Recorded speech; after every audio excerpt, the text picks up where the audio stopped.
ఓం నమో వెంకటేశాయ నమ. ఓం నమో శ్రీ సీతారామచంద్ర పరబ్రహ్మ స్వరూపిణే నమ. ఓం దక్షిణామూర్తే నమ. ఓం ఆచార్య శంకరాచార్య గురుభ్యో నమ. ఓం శ్రీమాత్రే నమ. ఇవాళ మనం 48వ ఎపిసోడ్కి వచ్చాం. ఇది ఎటువంటి ఇదంటే చాలా గొప్ప దగ్గర పడ్డాం మనం. ఇది దాదాపు 48 అంటే 49, 50 ఈ రెండు దాంతో మనం ఈ యొక్క సౌందర్యహారి మనకు వెళ్ళిపోతుంది.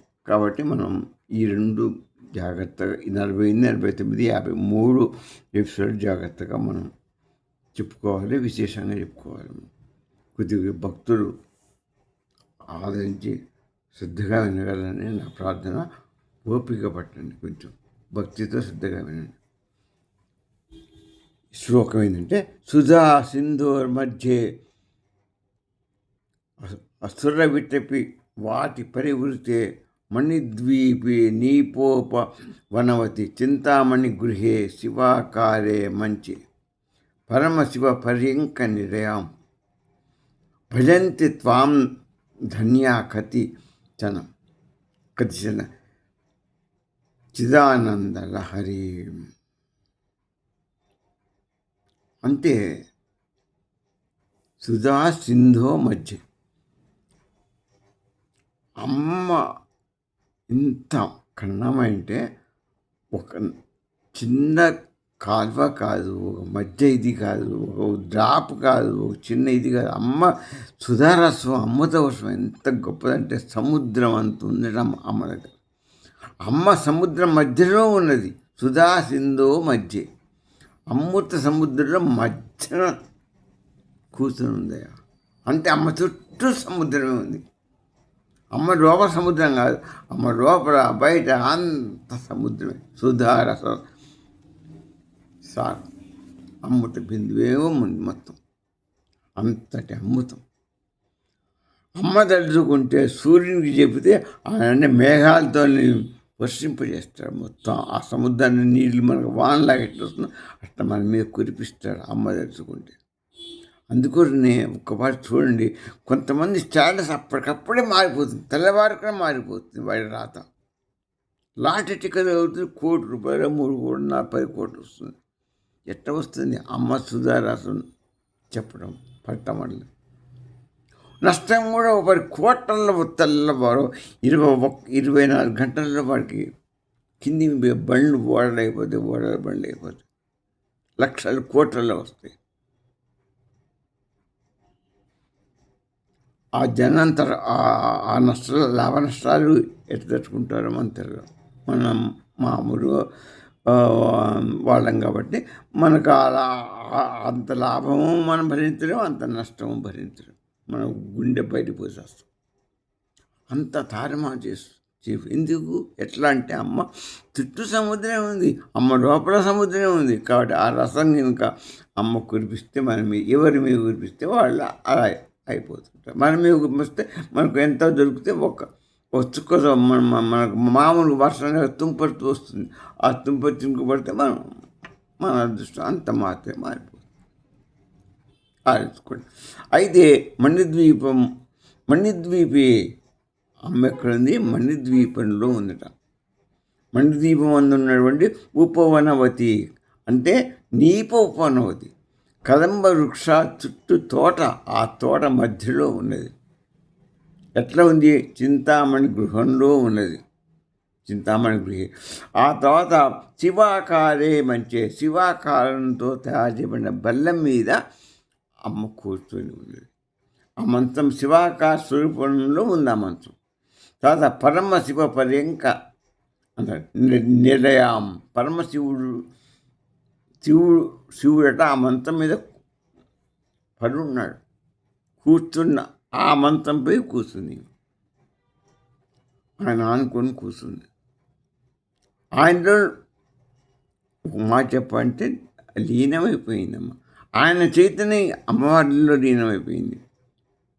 ఆ ప్రకాశం ఆయన చైతన్యం మొత్తం అమ్మవారిలో లీనం చేస్తే అమ్మవారు ప్రకాశం దివ్య ప్రకాశం కోటి సూర్యుడి ప్రకాశం వెలిగిపోతున్నది. చుట్టూ కలంబ వృక్షాల వల్ల సుగంధాలు పడుతుంది. అమ్మ ప్రకాశం స్వామి చేస్తే పక్కనే ఉంది కాబట్టి ఆయన చైతన్యం అంత ప్రకాశాన్ని ప్రకాశించి అమ్మకి ఇచ్చేసాడు. అంత దివ్యంగా ఉంది.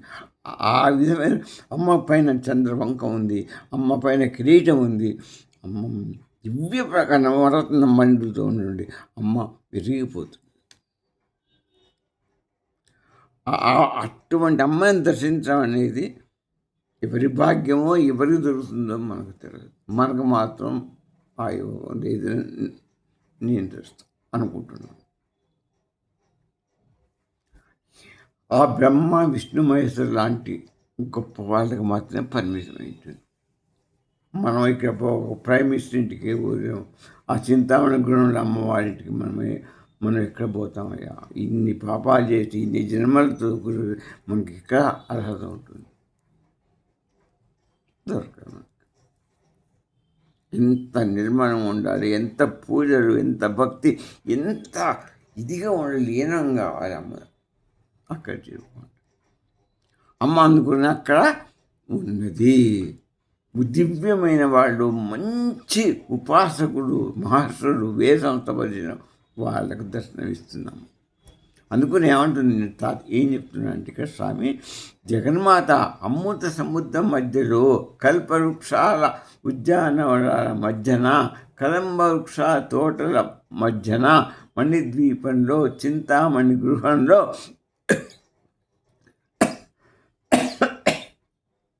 నీవు గృహంలో కొలువుదీరి ఉన్నావు. పరమశివుడి అంకం పైన ఉన్నావు. ఆ శివుని అంకము ఒడిలో నీవు కూర్చుని ఉన్నావు. శివశక్తి ఐక్యతతో వెలుగుతున్నావు. ఆయన శక్తి మొత్తం, చైతన్య శక్తి మొత్తం నీరు ప్రవహిస్తున్నది.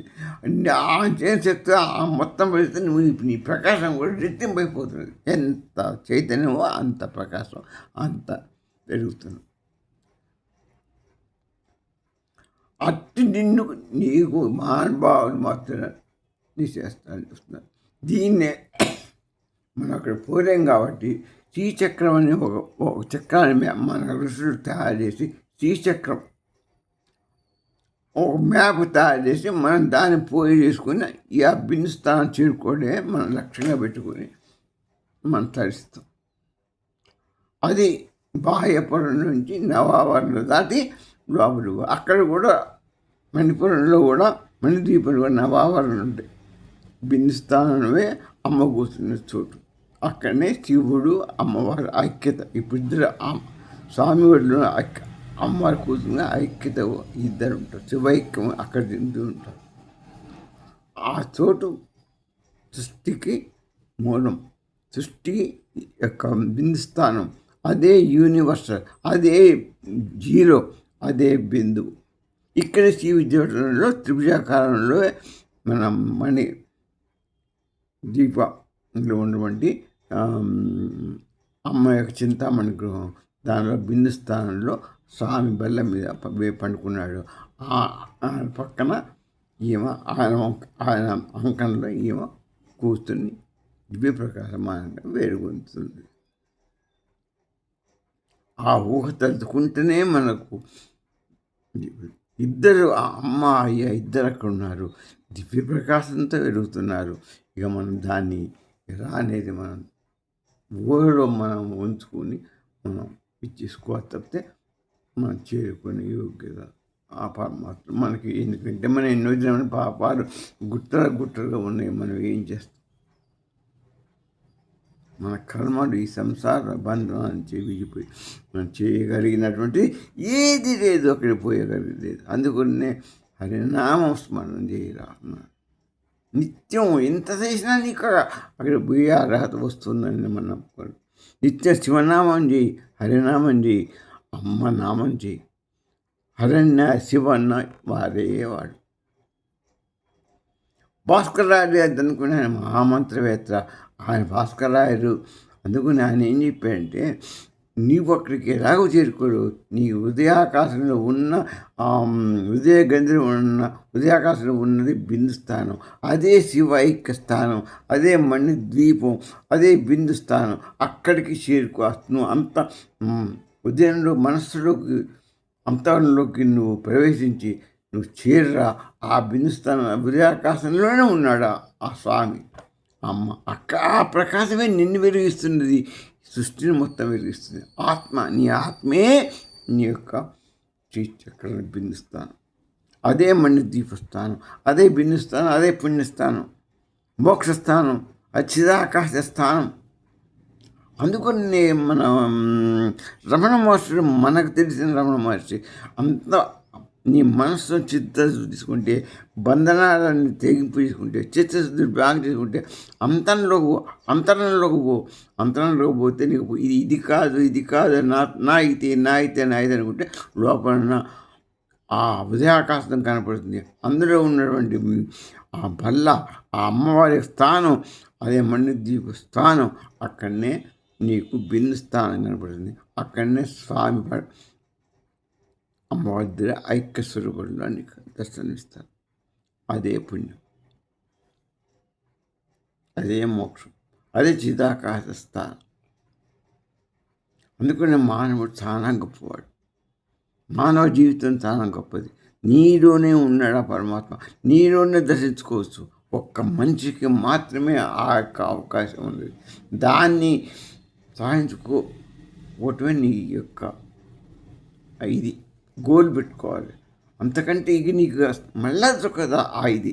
మిగతా జీవులు దేనికి లేదు, దేవతలకు కానీ ఎవ్వరికి లేదు. వాళ్ళంతా అక్కడికి పోతారు, మనం పోయాం. కానీ మనకున్న ఆత్మనే ఆ స్వామి సహస్రార చక్రం నుంచి లోపలికి వెళ్ళిపోయి ఆ ఆత్మస్థానం హృదయాకాశంలో కూర్చుని ఉన్నాడు మనలో. అందుకనే ఆత్మ ఈజ్ ఈక్వల్ టు పరబ్రహ్మం అని చెప్పారు. అంతేగాని మనిషివి నువ్వంటావు నేను పరబ్రహ్మని ఏందని అనుకుంటున్నావు. నీ శరీరం కాదు పరబ్రహ్మ, నీ కళ్ళు కావు, నీ నోరు కాదు, నీ శరీరం కాదు, నీ యాటిట్యూడ్స్ ఏ కావు. నీలో ఉన్న హృదయాకాశంలో ఉన్న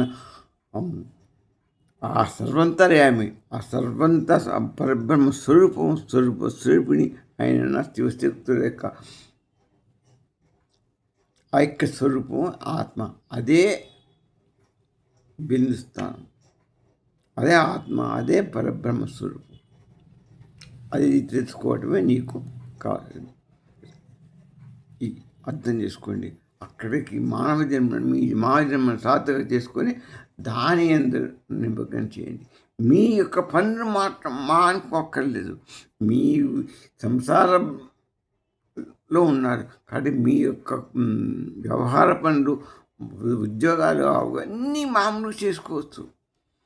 మీకు వీలు ఉన్నప్పుడు, వీలు కలిగినప్పుడు కొంత సమయం దానికి మీరు ఉద్యోగాలకు ఇస్తున్నారు టైం, నీ సంసారానికి ఇస్తున్నారు, అట్లనే దీనికి కొంత టైం ఇవ్వండి. నీ ఉదయంలో ఉన్నటువంటి ఆ స్వామిని దర్శించడానికి ఆలోచించండి ఎలా పోవాలి. దానికే పెద్దలు యొక్క మాటలు వినండి. పెద్దల యొక్క ఎలా దర్శించాలని అనేది నేర్చుకొని ఈ సత్సంగంతో దీంతో మీరు నేర్చుకొని దాని యొక్క ఈ ఆత్మ జ్ఞానాన్ని, ఆత్మ బోధనని నేర్చుకొని మీరు లోపలికి కొంత టైం తీసుకొచ్చి లోపలికి దర్శనం చేసుకొని తరించాలి. ఇక ఇంకొక శ్లోకం, ముఖ్యమైన శ్లోకం ఉంటుంది ఇంకోటి. అది ఏంటంటే ఆ శ్లోకం కూడా చెప్తాను. ప్రామాణిక శ్లోకం. ఇవాళ టైం కొద్దిగా ఎక్కువైందా, మీరు దాన్ని తీసుకోవద్దని చెప్పాను మీకు.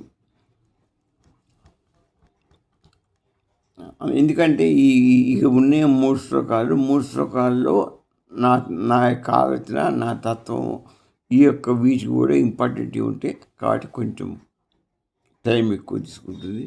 ఓర్చుకోమని చెప్పాను, శ్రద్ధగా వినండి. ఈ శ్లోకం ఏంటంటే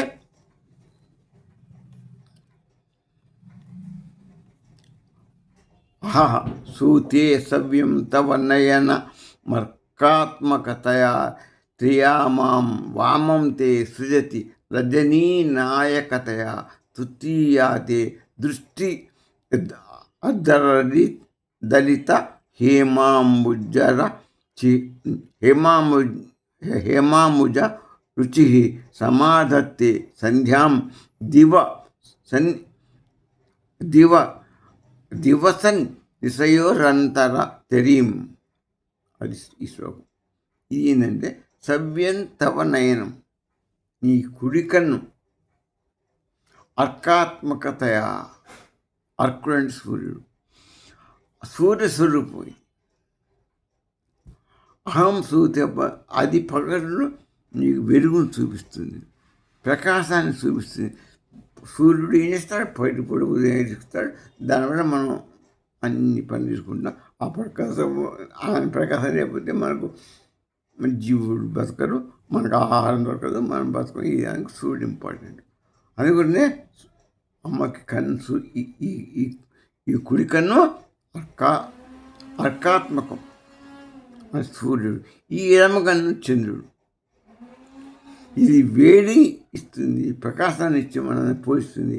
ఇది మనస్సుకు శాంతినిచ్చి నువ్వు పొద్దుటలో పగలల్లా కష్టపడేదానికి రాత్రిపూట నీకు నీ చంద్రోదయం అయ్యి నీకు మనశ్శాంతినిచ్చి నిన్ను కాస్త ఓదారుస్తున్నాము. మన నిద్ర లేకపోతే మనం కోరుకోలేం, మనకు మన శక్తి రాదు. అందుకని చంద్రుడు ఔషధి పురుషుడు. ఆయన మనకు రాత్రిపూట నిద్ర ఇచ్చి మనకు శాంత శీతలంతో ఉష్ణంగా, ఆయన ఉష్ణంతో మనని మారగొడితే ఈ శీతలంతో దాన్ని చల్లార్చి నీళ్ళ తాపాన్ని తగ్గించి నేను హాయిగా నీకు మళ్ళా తెల్లవారితే నీకు మళ్ళా శక్తిని ప్రసాదింపజేస్తాడు. అనుకుని చంద్రుడు చల్లదనాథుడు, మనస్సును శుద్ధి చేస్తాడు. చంద్రుడు అంటేనే మనసు శుద్ధిగా అంటే నీలో ఉండే శాంతంతో నీ యొక్క ఇత్తోని మొత్తం అన్నీ పోతాయి, బంధనాలన్నీ పోయి ప్రశాంతంగా హరినామాన్ని ఆ శివనామాన్ని చేసుకుంటట్టుగా నీ మనస్సును బోధాలుస్తుంది. వామంతే ఎడమకన్ను రజనీ నాయకత, రాత్రికి అధిపతి అని చంద్రస్వరూపం అయిపోయింది. అత్రియమాం సృజతి, రాత్రిని సృష్టిస్తుంది. తృతీయాతే దృష్టి, నీ ఇంకొక దృష్టి ఉంది. ఈ సూర్యచంద్ర దృష్టి కాక ఇంకో దృష్టి, అది అగ్ని దృష్టి. అగ్ని ఎరుపు, ఆ అగ్ని ఎరుపుతోని ఆ అమ్మ మూడో కన్ను ఎక్కింది. ఇక్కడ ఆజ్ఞా చక్రం శివుడికి ఇక్కడే ఉంటుంది, మా అందరికి ఇక్కడే ఉంటుంది. ఆమెకు ఉంది ఇక్కడ. ఈ రెండు సూర్యుల మధ్యన ఆజ్ఞాచక్రం, అది మొత్తం అది జ్ఞానాగ్ని. నీకు ఈ అవిద్యను మొత్తం నాశనం చేస్తుంది, కాల్చిపారేసి ఈ జ్ఞానాన్ని ప్రసాదిస్తుంది. అంటే నీకు మూడు దృష్టిలు ఉన్నాయి. శివుడు అదే దాని తాత్కారం. అగ్నిని ఆయన కనిదరిస్తే లోకాన్ని భస్మైపోతాయి. నీ అగ్నితో నీకు కనపడదు, కానీ ఉన్నది లోపల, నీలో ఉంది అగ్ని. ఆ అగ్ని నీకు కనపడదు. ఇంకా ఆజ్ఞాచక్రం ఈ దీంతో నీలో ఉన్నటువంటి అవిద్య అజ్ఞానాన్ని బూడిద చేస్తుంది, నీకు కావాల్సినటువంటి ఇచ్చిస్తుంది. జ్ఞాన వెలుగునిచ్చి నేను చరితార్థుని చేస్తుంది. అది ఎటువంటిది? బంగారు కాంతి లాంటిది, ఎరుపు రంగు. సంధ్యా సమయంలో ఉన్నటువంటి రాత్రిపూట సంధ్యా సమయంలో ఒక రకమైన కాంతి ఉంటుంది సూర్యుడి దగ్గర. ఆ వర్ణంలో ఉంటుంది అగ్ని.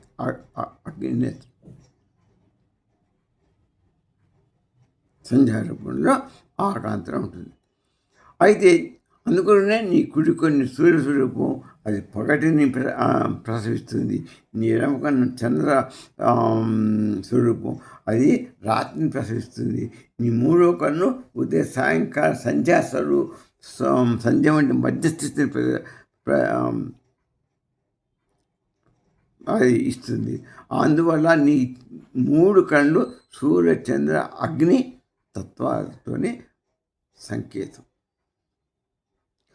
ఈ 40 సంఖ్యలో 47లో మనం చెప్పాం దృష్టి ఆ జ్ఞాన బాణ అమ్మ ఎవరి మీద ఇస్తుందో వాళ్ళు మోక్ష అప్పుడు వాళ్ళ ఆ యొక్క దశ మారిపోతుంది అనుకున్నాం. 45 శ్లోకాలని మొన్న చెప్పాను. ఈ 45 శ్లోకం ఏం చెప్తుంది? దృష్టి, అమ్మ యొక్క దృష్టి కాలచక్రంలోకి తిరిగిపోతుంది. ఇప్పుడు చెప్పాక సూర్యుడు ఉదయిస్తాడు, ఈ రాత్రిపూట, ఇది మధ్యన సంధ్యారాగం.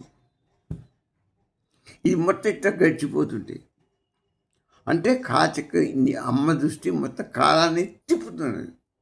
రాత్రి పగలు, రాత్రి పగలు, రాత్రి పగులుతోనే ఇటు సూర్యుడు, ఇటు పక్క చంద్రుడు మధ్య దగ్గర నుండి పగలు తెల్లవారుతుంది, రాత్రి వస్తుంది, మళ్ళీ రోజు గడుస్తుంటే అదే కాలచక్రం తిప్పుతుంది. అమ్మ ఈ యొక్క కళ్ళతోని ఈ ఈ భాగం నుంచే మొత్తం ప్రపంచాన్ని నడుపుతుంది. అమ్మ ఈ ముఖం అందానికి బాహ్యాందం కాదు, మొత్తం నేను చెప్పాను. అమ్మ ముఖం మొత్తం వేదాలు, జ్ఞానం అంతా ఉంది. అమ్మ నోరు, వాక్కు, శబ్దం, ఇవి వేదాలు. నోరు, వాక్కు, ఈ సూర్యచంద్రుడు, దాంతోనే మనకు మన కాలం. ఇది ఆజ్ఞాన చక్రం, ఇది ఈ ధనస్సు, ఈ మధ్యాహ్నం ధనస్సు, అన్నీ చెప్పుకుంటూ వస్తున్నాం మనం. అమ్మ ముఖాన్ని వర్ణిస్తుంటే అంత జ్ఞానం అంతా అందులోనే ఉంది. అందుకని అమ్మ నేత్రాలు మామూలు కాదు, అది ఒక సృష్టి రహస్యం. కాలం, ప్రకాశం అమ్మ చైతన్య యొక్క ప్రతీక. రెండు కన్ను, అగ్నితత్వం, ఈ మూడు కూడా. సూర్యనేత్రం ఏం చెప్పుకున్నాం? ప్రకాశం అంటే వెలుగు అంటే నీకన్నిటినీ నీకు కనిపింపజేసి నీ జీవనాధారం అదే. ఆ వెలుగు ప్రకాశం నీకు లేకపోతే నువ్వు కళ్ళు మూసుకొని నువ్వేం చేస్తావు? దేనికి నీకు ప్రకాశం లేకపోతే పని చేయదు. ఈ తినడానికి ఒడ్డు పండించుకోవాలన్నా, అవి పండించుకోవాలన్నా, ఈ తినడానికి ఆహారం తీసుకోవాలన్నా, దేనికైనా ప్రకాశం కావాలి. ఆ ప్రకాశ స్వరూపుడు సూర్యుడు. కాబట్టి సూర్యుడు లేని నడవదు. ఇక చంద్రుడు, ఆయన రాత్రిపూట దివ్యసన్ని పొరల్లా కష్టపడితే నువ్వు అలసిపోతా, నీకు శరీరం అంతా దర్చిపోతుంది, నీకు శక్తి ఉండదు. మళ్ళీ శక్తిని పునరుద్ధరించా అంటే మళ్ళీ చంద్రుడు రాత్రిపూట వచ్చి ఈ ఉష్ణాన్ని తగ్గించి, శీతలాన్ని ప్రశంపించి, సుధారసాన్ని నీకు అందించి నిన్ను మళ్ళీ తెల్లవారితే నీకు ప్రకాశానికి మళ్ళీ తయారు చేస్తాడు. మళ్ళీ అగ్ని వీళ్ళుంటే మధ్య అగ్ని ముందనే ఉన్నది. అది నీలో ఉన్నటువంటి జ్ఞాన అగ్ని, నీలో ఉన్న విద్యని మొత్తానికి పోగొడుతుంది. అందుకే సూర్యుడు ప్రకాశం, ఆయన ఆ ప్రకాశం వల్ల మనకు వివేకం కలుగుతుంది, వివేకం వల్ల జ్ఞానం వస్తుంది. అంతే కదా, వివేకం వల్ల జ్ఞానం వచ్చి అంతర్ముఖం చెందుతాం. అంతర్ముఖం చెంది ఉదయాకాశంలో ఉన్న సూర్యుడిని మనం తెలుసుకుంటాం. అందుకని ఈ సూర్యచంద్రుడు అగ్నుడు ప్రతి జ్ఞాన ప్రతీకలు, మన బతుకు ప్రతీకలు, మన సృష్టికి ప్రతీకలు. అయితే ఇంకోటి, ఈ మూడింటికి ప్రకాశాన్ని ఇచ్చేది ఎవరు? ఈ మూడింటిని చూసేవాడు ఎవరు అని మనం ప్రశ్నించుకోవాలి. మీరు గుర్తుపెట్టుకోండి, ఈ మూడు ముఖ్యమై ఇప్పుడు చెప్పాను నేను. ఈ మూడింటి సూర్యుడి ప్రకాశానికి ఎవరుస్తున్నారు, చంద్ర ప్రకాశానికి ఎవరుస్తున్నాడు, ఈ అగ్ని ప్రకాశానికి ఎవరుస్తున్నారు. వీరి ముగ్గురు యొక్క కార్యక్రమానికి ఏంటి ఆధారం? చైతన్య ప్రకాశమైన అమ్మ యొక్క స్వామి చైతన్యం, అమ్మ ప్రకాశమే ఆత్మ ప్రకాశం. అమ్మ ఆత్మ ప్రకాశమే మన ఆత్మే, అదే మన ఆత్మ స్వయం ప్రకాశం సృష్టికి ఆధారం. అదే పరబ్రహ్మ ప్రకాశం, చైతన్య ప్రకాశమే వీటికి వెలుగునిస్తుంది. సూర్యుడికి వెలుగు, చంద్రుడికి వెలుగు, అగ్నికి వెలుగు. ఆ వెలుగు శాస్త్రం కావు, మన ఆత్మ స్వయం ప్రకాశం వెలుగే శాశ్వతం. ఆ పరబ్రహ్మ స్వరూపం వెలుగే శాశ్వతం. అందుకే పరబ్రహ్మ విజయకుడు మన ఆత్మస్వరూపం. ఈ ఆత్మస్వరూపం వెలుగు ఎప్పుడు అది పర్మనెంట్. పరబ్రహ్మం పర్మనెంట్. మన శరీరం పోతుంది కానీ మన ఆత్మ పోదు. మళ్ళీ ఇంకో శరీరంలో మళ్ళీ వెలుగుతూనే ఉంటుంది, మళ్ళీ ఇంకో శరీరంలో మళ్ళీ వెలుగుతూనే ఉంటుంది. ఇదివరకు ఎన్ని శరీరాలు విరిగిందో మళ్ళీ ఈ శరీరం మనం ఇప్పుడు చూస్తున్నాం. ఇదివరకు ఎన్ని శరీరం మారి వచ్చిందో అది ఇప్పటికే దాని సాగు పుట్టుకలేదు. ఆ వెర్రెక్కు ఆత్మ అనేది ఎప్పుడు సాగు పుట్టుకలేనిది. 3 కాలం అనేది ఉన్నది, ఎప్పటికీ ఉంటుంది. అందుకని ఆ ఆత్మ ప్రకాశం ఎప్పుడు శరీరం ఇంకో శరీరం పోతే ఆ శరీరం వెలిగిస్తుంది. ఇంతకుముందు ఉన్న ఆ శరీరం వెలిగింది, ఎప్పుడు ఇట్లా వెలిగిస్తూనే ఉంటుంది. ఇది కాబట్టి ఆ ఇంటికి దీనికి ఆ శక్తి ఎక్కడిది? ఆ పరబ్రహ్మ స్వరూపమే ఇది కాబట్టి ఆ పరబ్రహ్మ స్వరూపం సృష్టిని మొత్తం వెలిగింపజేస్తుంది. సృష్టికి ప్రకాశం, సృష్టికి చైతన్యం. అందుకనే ఇది మన దేహానికి, ఈ జీవులన్నిటికీ ప్రకాశం.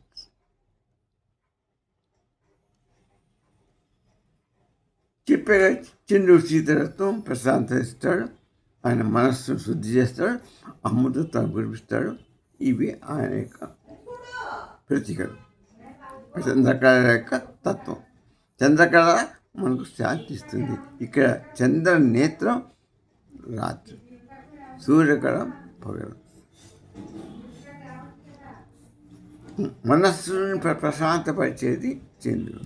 ఆ మనస్సు శుద్ధి అయితే బంధనాలు పోతే మనం అంతఃకరణలో పోయి ఉదయాకాశంలో ఉన్న ఆత్మని దర్శనం చేసుకుంటాం. ఈ మన బంధనాన్ని పోవడానికి అగ్ని జ్ఞానాగ్నితో దగ్ధం చేస్తుంది, చీకటిని పోగొడుతుంది, మన బంధనాన్ని తొలగిస్తుంది. అగ్ని అవిద్యను పోగొడుతుంది, చీకటిని పోగొడుతుంది, కర్మబంధన మన బంధనాలన్నింటినీ దహిస్తుంది. అహంకారాన్ని దహిస్తుంది, నేను అనే పదాన్ని దహిస్తుంది. అజ్ఞానాన్ని మొత్తం తగ్గించి మన ఉదయాకాశంలో ఉన్న దాన్ని చూపిస్తుంది. అది సంధికట్టు. అగ్ని సంధిలో ఉంది అంటే నిన్ను బాహ్యంలో చూపిస్తుంది, అంతరంలో చూపిస్తుంది. నిన్ను బంధన నువ్వు చేసుకోకపోతే నీ బాహ్యంలో బంధించి నిన్ను బాహ్యంలోనే నువ్వు తిరిగి బాహ్య సుఖాలకు లోనైపోయి నీ బంధనాలు ఏర్పడుతుంది. అది కాల్చి నిన్ను లోపలికి తీసుకుపోయి నీకు ఆత్మను కూడా చూపిస్తుంది. అందుకనే అది సూర్యుడికి చంద్రుడికి మధ్య సన్నిస్థానంలో ఉంది.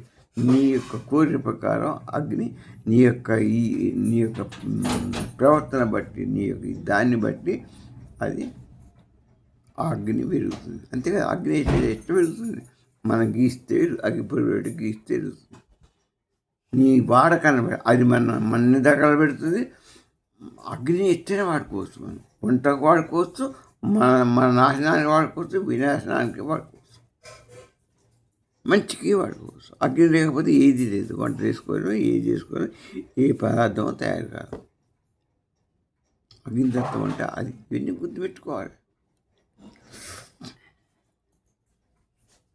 అందుకని చీచక్రంలో సూర్యతత్వం ఉంది, చంద్రతత్వం ఉంది, అగ్నితత్వం ఉంది. ఈ 3 శక్తులు, 3 తత్వాలు అందులో ఏకమైతాయి.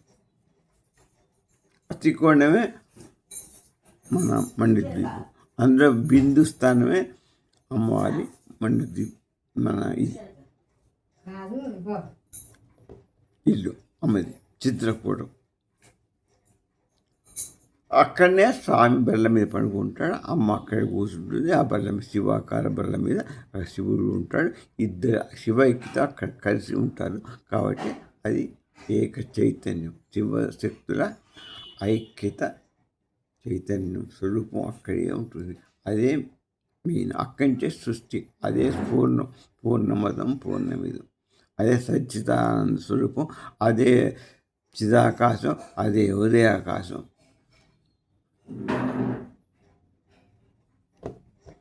అనుకుంటే శ్రీచక్ర బిందు స్థానమే ప్రశాంతమైన స్థానం, బ్రహ్మానంద స్థానం. చిదాకాశం బ్రహ్మానంద స్థానం. కఠోపనిషత్తు కూడా ఇదే చెప్పింది. తమేవ భాంత మనుభాతి సర్వం, తస్య భాష సర్వమిదం విభాతి. అంటే ఆ స్వామి యొక్క ప్రకాశం వల్లనే అన్నీ ప్రకాశిస్తున్నాయి సృష్టి మొత్తం. అమ్మవారి ప్రకాశం వల్లనే, సత్యస్వరూపం వల్లనే అన్నీ ప్రకాశిస్తున్నాయి చైతన్యవంతంతో. ఆయన తత్వంతోనే సూర్యుడు, చంద్రుడు, అగ్ని సమస్తం ప్రకాశిస్తుంది. అనుకుని మనం సత్యత స్వరూపుని మనం ధరించుకొని మోక్షాన్ని పొందాలి. ఇదే మన ధ్యేయం. స్వస్తి.